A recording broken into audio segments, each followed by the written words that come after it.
continuing production of The Open Mind has been made possible by grants from the Rosalind P. Walter Foundation, the Bluestein Family Foundation, Carnegie Corporation of New York, the Malkin Fund, the Center for Educational Outreach and Innovation at Teachers College, Columbia University, and from the corporate community, Mutual of America and Rudolph Finn.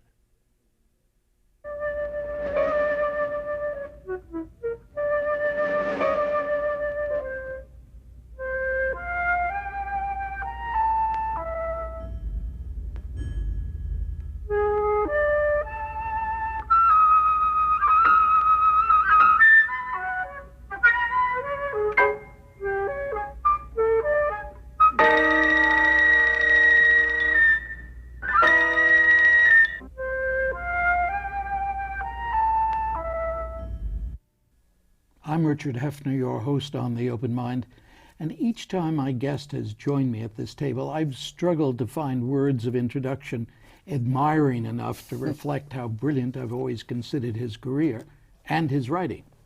So today, let me first just borrow briefly from the Penguin Press, publisher of his new Politics, Observations and Arguments 1966 to 2004. As it notes that Hendrik Hertzberg has been a staff writer and editor at The New Yorker since 1992 and was a staff writer there in the early 1970s as well.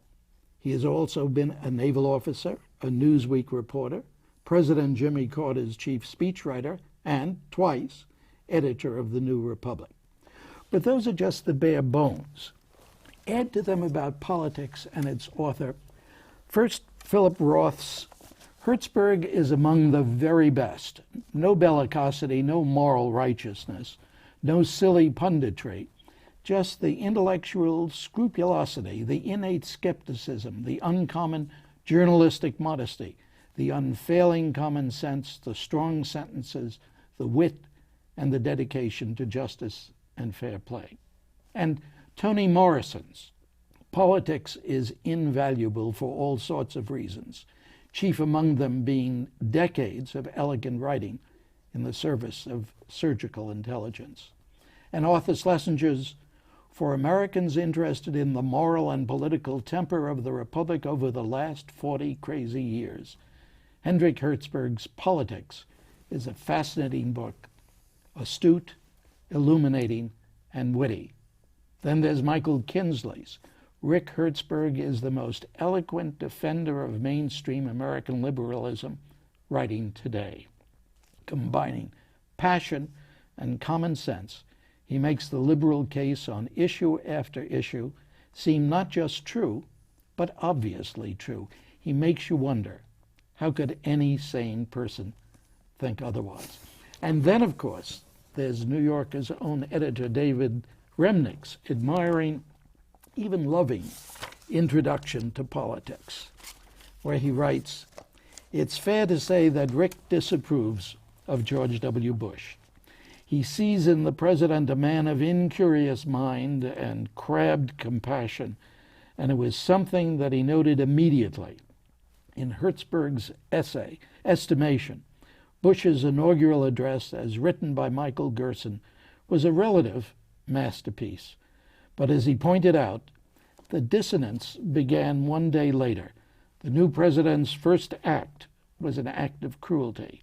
He cut off all financial assistance to International Planned Parenthood and other organizations that provide maternal health services in the most wretched corners of the earth, and then spent the rest of the week promoting a regressive tax cut calculated to enrich his wealthy friends at the expense of the poor and the near poor.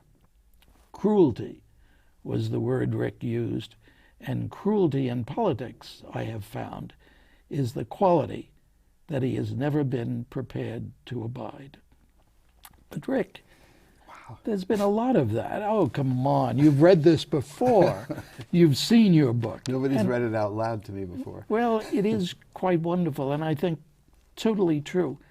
But how do you explain for the cruelty that does seem to be characterizing American politics today? I don't think that when you began to make your observations and arguments in 1966 that the quota was this high. Well, I think we've had a lot of disillusioning things happen. I don't think that there's more conscious cruelty now than there was then, but there's a more sort of careless cruelty. There's more cruelty that grows out of cynicism. And I think all across the spectrum, there's been a kind of invisible calcification, you might say, of cynicism. Things never quite work the way we want them to, and we start to expect that, and to up our quota of what we'll accept in the way of cruelty, of casualties, of people getting hurt accidentally. That's just the way it goes. You know, I think you're being too kindly, too generous. It seems to me that we have changed, that a kind of 19th century social Darwinism, a carelessness about what happens to other human beings. I'm all right, Jack, the devil take the hindmost. That's come to the surface, that it certainly came to the surface in the Reagan years. It did, and the kind of Ayn Rand ideology, which was once a very marginal thing, has become mainstream, essentially mainstream. Now it doesn't overtly say praise greed for its own sake. There's always a social justification behind it. The idea that the tax cuts for the rich, that if you give tax cuts to the rich, this is going to help everyone. The rich will invest the money, and that will create jobs, and that will help people farther down the scale. But it's tinier and tinier, and it does baffle me, actually. It does baffle me. Do you think we've changed as a people, or just the people who represent us? I mean, you were there in the Carter White House and happened to be there in that island of benign concern for all human beings that I identify with Jimmy Carter. But otherwise, we've been increasingly surrounded by this meanness. Well, I don't think Carter was any more or any less concerned about his fellow human beings than Clinton. You disappoint me. I don't. I really don't. I think that Carter and Clinton were very similar, actually. Neither of them would be particularly happy to hear that. But I think that both highly practical people with a strong social ethic, with a strong ethic of social solidarity, and feeling around for how to get it done. You know, Carter was targeted pretty heavily by the left of the Democratic Party, just as Clinton was in the early years of his administration, and in both cases, I think they were trying to compromise. They were trying to find the formula between the purity of the goals and the workability of the means to get somewhere. To actually get something done. And I always thought of Carter, and still do, you'll forgive me, as someone who was never very much involved in those means. Well, this is true in a way, and in fact, when the essay on Carter that I have in this book, I describe him half jokingly as a saint, which has its good and bad aspects, but. And I do think there's a difference. There's a temperamental difference there certainly between Carter and Clinton, between Carter and maybe virtually all other presidents that have come after him. It's interesting to think about Carter versus Bush too, because these really are the two most overtly expressive of religiosity of our last few presidents. Carter pioneered being a born-again politician, / president / Christian, and Bush is another very, very, very, very, very different version of that. These two, the Carter's scorn and contempt for Bush, which was so much on view in the speech that he gave at the Democratic Convention, is really rooted in something that they nominally share, which is a religious faith, which is a religious outlook. And Carter despises Bush, I think, in a way that the way the Trotskyists despise the Stalinists. I mean, the real hates are between neighbors. Is that because, in your estimation, President Carter doesn't believe in, would not recognize the religiosity, if that's what you want to call it, of Bush 43? I don't think he would deny his private or personal religiosity, but the failure to make a connection, as I think, I can't speak for Carter, and least of all in matters of religion, but I would guess that Bush's failure to ask what would Jesus do in this profounder social way would excite his contempt. I don't think he would question that Bush was personally saved, or that he was rescued from alcoholism and dissipation by faith in God.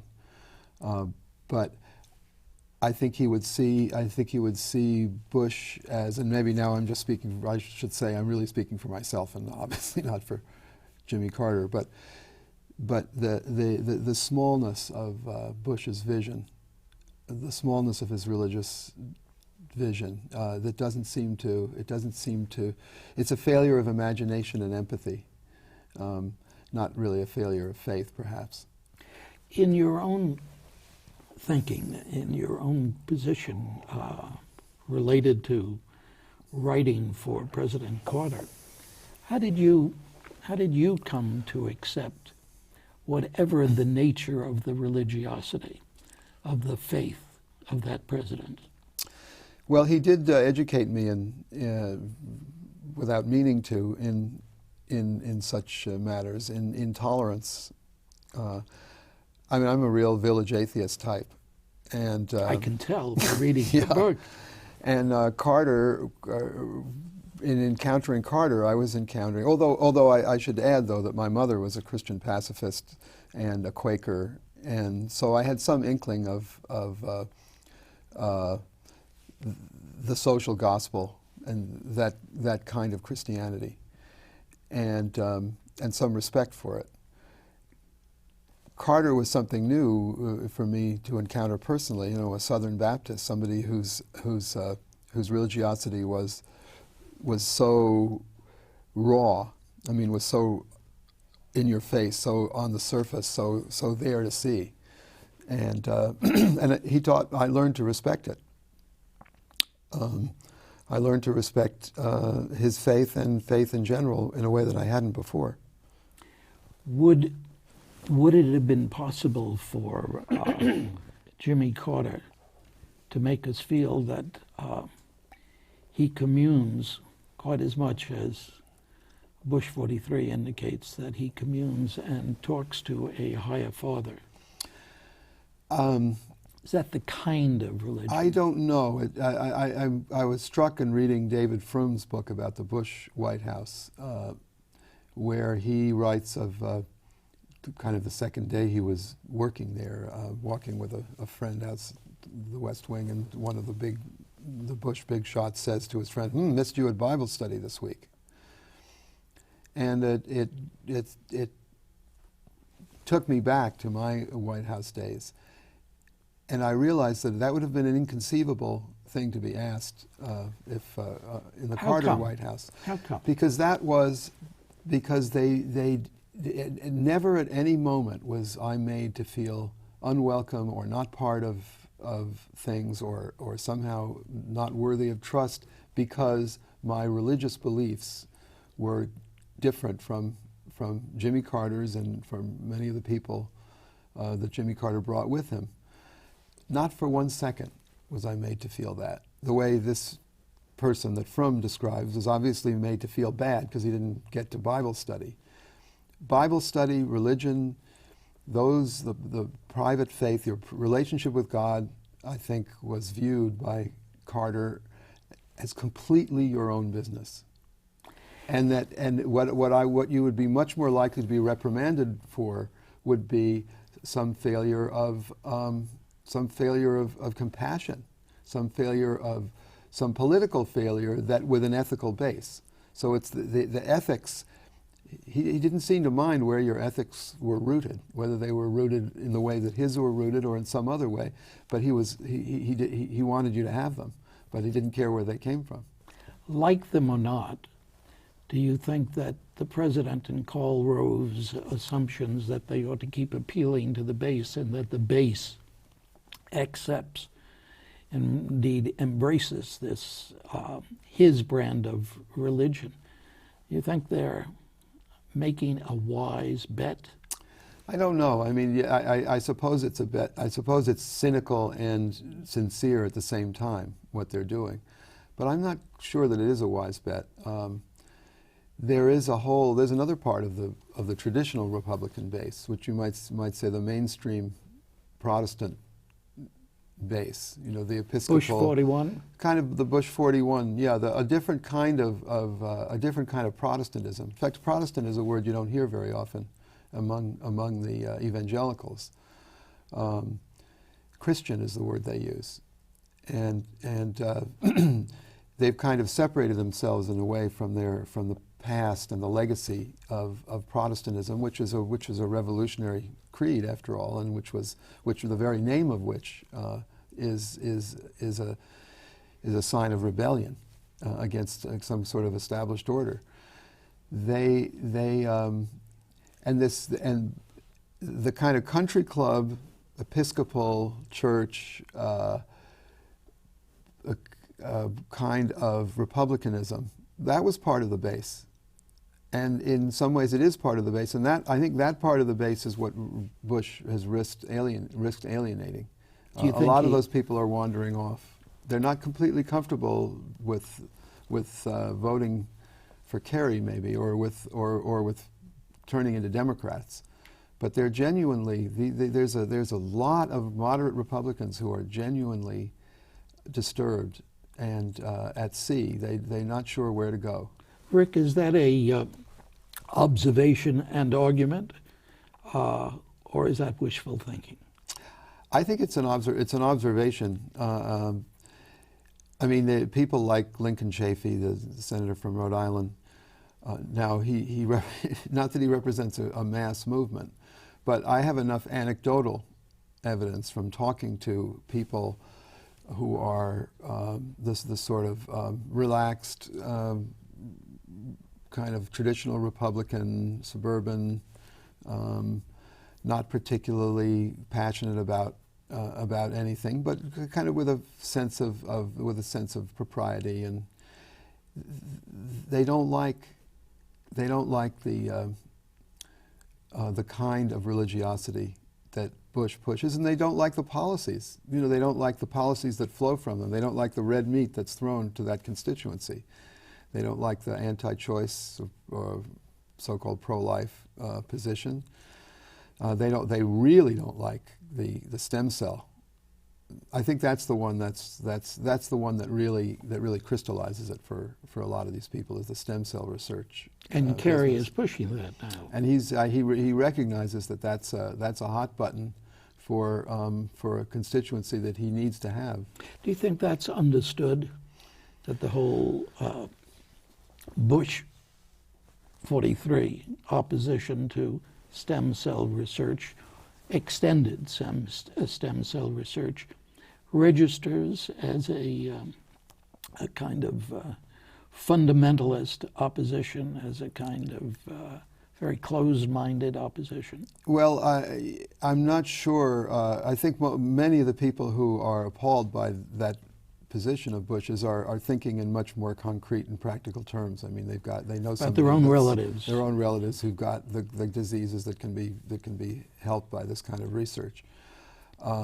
It is also a signifier, but whether it's a signifier of sincere, whether behind it is a sincere belief that somehow by not permitting embryos that are going to be produced anyway because of in vitro fertilization, not allowing them to be used for this humanitarian purpose is somehow a sincere effort to discourage the practice of abortion, or whether this is simply a cynical bone tossed to I guess it's pretty obvious which I think it is. Because this was presented as a compromise. You know, this was presented as a compromise, the idea that you could use cell lines developed before the issuance of Bush's policy. And now these lines have now proved to be completely inadequate.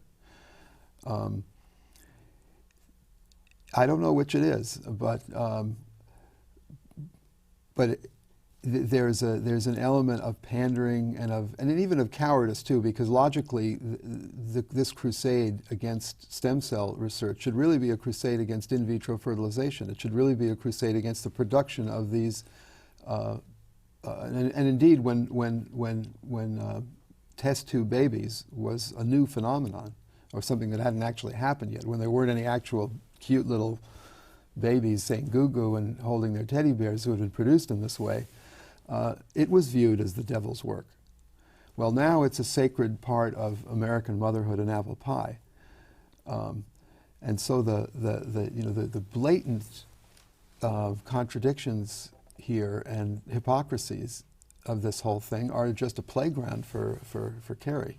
But let me ask you, is there any degree to which you might not use the phrase the devil's work, but have real concerns about where science is taking us in these areas?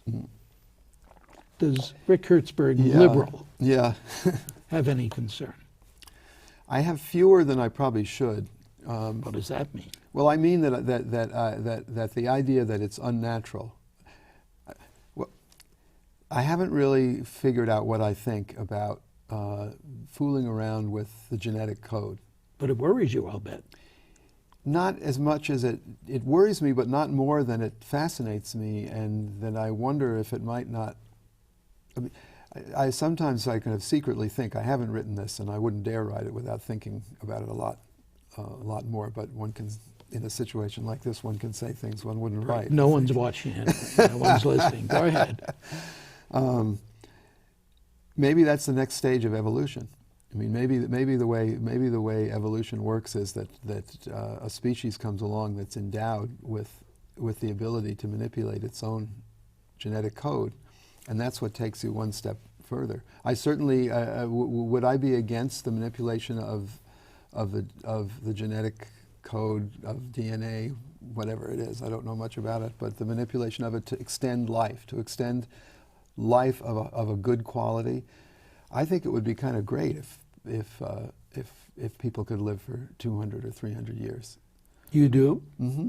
Not forever. I think that would be an utter nightmare. If you were Where do to live you draw forever. the line, Rick? Well, I don't know. I mean, I guess maybe this kind of goes back to my boyhood as an avid reader of science fiction. The theme of longevity and kind of quasi-immortality is a common one in science fiction. In fact, there's a wonderful series of novels by James Blish, in which one of the gimmicks is the invention of a drug or a medicine that prolongs high quality life for a long time, but is scarce. And so and if you want to talk about social conflict and about divisions in society and the haves versus the have-nots, imagine a society where the haves get another 100 years of life and the have-nots don't.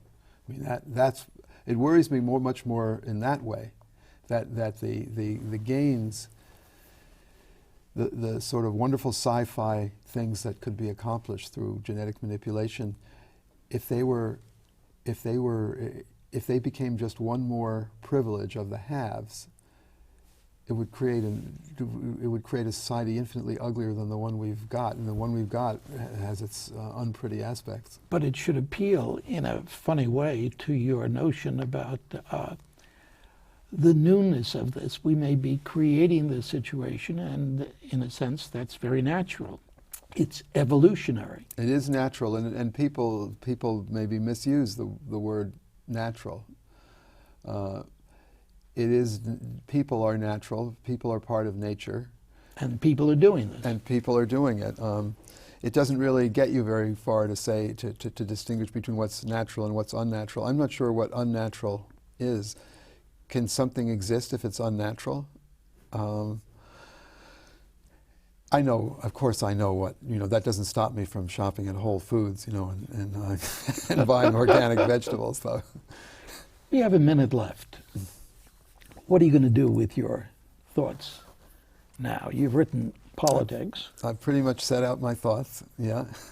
Well, for the time, I'm not sure. Kind of giving birth to this book, which was a practically 40-year process, is something that I haven't quite figured out what the meaning of it is, or what comes next, or if something comes next for me. For the time being, I'm going to keep on pumping out observations and arguments for the New Yorker, which is how this came to be. I won't have time to pump out quite so many to fill up another volume of that size, but I with a little genetic manipulation. Come on, that's maybe, and then you'll be there to help me promote it. Undoubtedly, but the only trouble is, we won't be there on this program because I've just gotten the signal that it is over, and no amount of genetic manipulation will stretch that. Rick Hertzberg, thank you so much for joining me today to talk about politics, observations, and arguments. You can't be that old, 1966 to the present. Thanks a lot. Thank you, Dick. And thanks, too, to you in the audience. I hope you join us again next time. And if you would like a transcript of today's program, please send $4 in check or money order to The Open Mind, P.O. Box 7977, FDR Station, New York, New York, 10150. Meanwhile, as another old friend used to say, good night and good luck.